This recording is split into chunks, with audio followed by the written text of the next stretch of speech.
Thank you. It's so fun. Here we are again.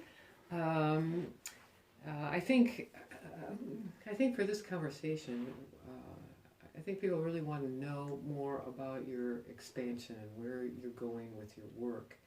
I understand that you're in North America a lot, Yes. and that your own hometown, San Sebastian, and Spain, you have really covered, and now you're going to be branching out more in Europe. And so, as you see yourself going to these conferences, what's the main theme that you're going to be doing?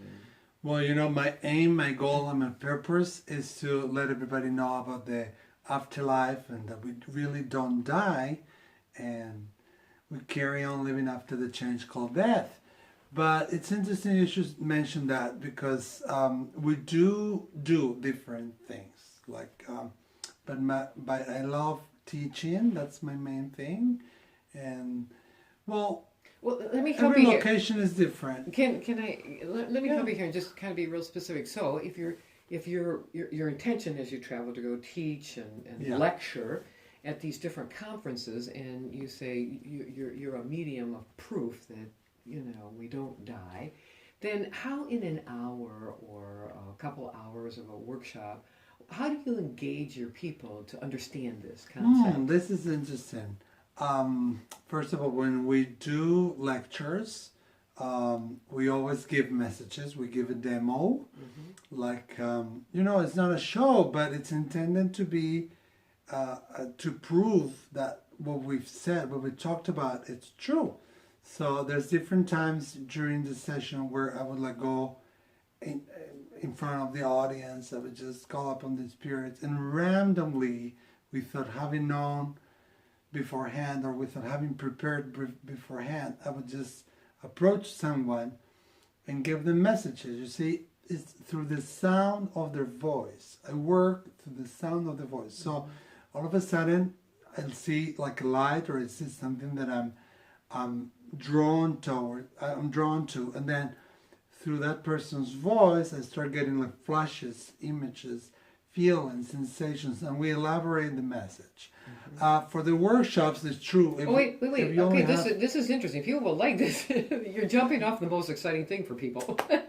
So, as I understand and help clarify this, when you're giving the message, information is coming through. You're actually observing this yourself and Yeah. hearing it for the first time, and something probably comes through that only that person might know or clarify that, because this is what you're trying to do. You're trying to demonstrate, look, this is we interesting. do get information, and here it is, and this is what we're trying to demonstrate. And so that person is hearing something like there's no way that you would know, or Yeah. maybe anyone else in the room there. That's That- it. okay? That's it. And it's a Okay. great question because people often say, oh, he reads the minds, so he can only tell us what we already know. But mediumship is not about reading the mind. So when I go and I approach someone through their voices, I start having glimpses of images.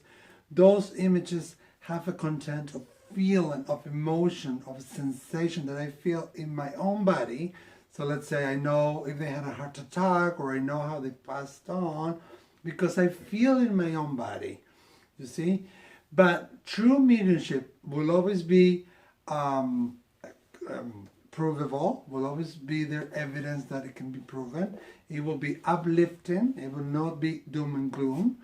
It will always throw light into that people's life. And true mediumship will give you evidence that you already know about that person, about that interaction, unique interaction between you and that person, and will also give you information that you don't know, that I don't know, but the spirit know. But it's provable that you can go and check and look into that and find out that is true. So there will be some information you know, some information only you and the spirit know, and some information that only the spirit know. That's true mediumship. And then when you go and double check, you'll see it's true. Sometimes we don't sense, we don't see, we just know. But when you see a spirit, you see a spirit. When you hear a spirit, you hear them like inside, and so neat and clear, you don't doubt it. It's so profound and powerful. So okay, so right away I'm thinking you've got this audience of people and everybody's enamored. We also know now too, because people are opening all over, Yeah. that they're also being very observant of their children and allowing their children, as you've had in your childhood, that your mother was very open to your development.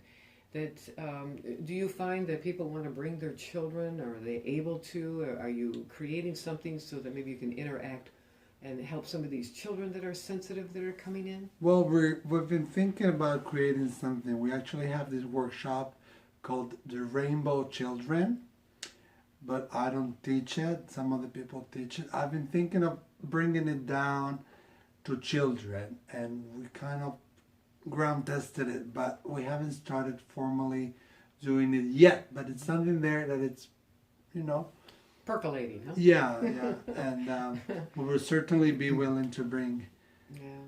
Yeah. I think this is really.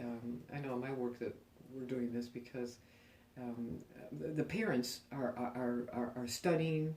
They want to get involved in it, and the children are coming up. They're open with the children. So that isn't it great to start with something that you don't have to first undo? That's it. Yeah. You're starting with a fresh start, and it's great.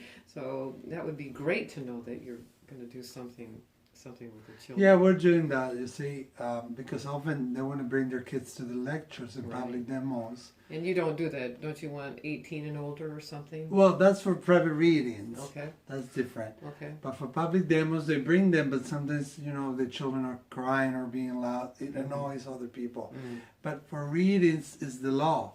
They cannot come until they're 16, and even when they come when they're 16, they need the parental or the tutor's written permission, or they need to be accompanied by them. Okay. And it's the law. We have to follow the law. Okay, good. That was a little side thing there that I wanted to ask. So let's go back to, you're in the lecture, you've done the demonstration now. So now, do you ever get any group participation to do something? I never know who I'm going to be going to, what I'm going to be for saying. The demo. I know. For the demo. Right. I cannot bring the spirit. I always tell people, I'm not a cowboy that I can bring the spirit. We just open up, create the atmosphere, and they are the ones that will choose who the message is for. Mm-hmm. It's not, in other words, it's not that person that we are willing to hear from the most that will come forth. It's the person that has the most need to deliver the message, the one that will come, even if we don't know that person, but will always be given evidence that we can prove.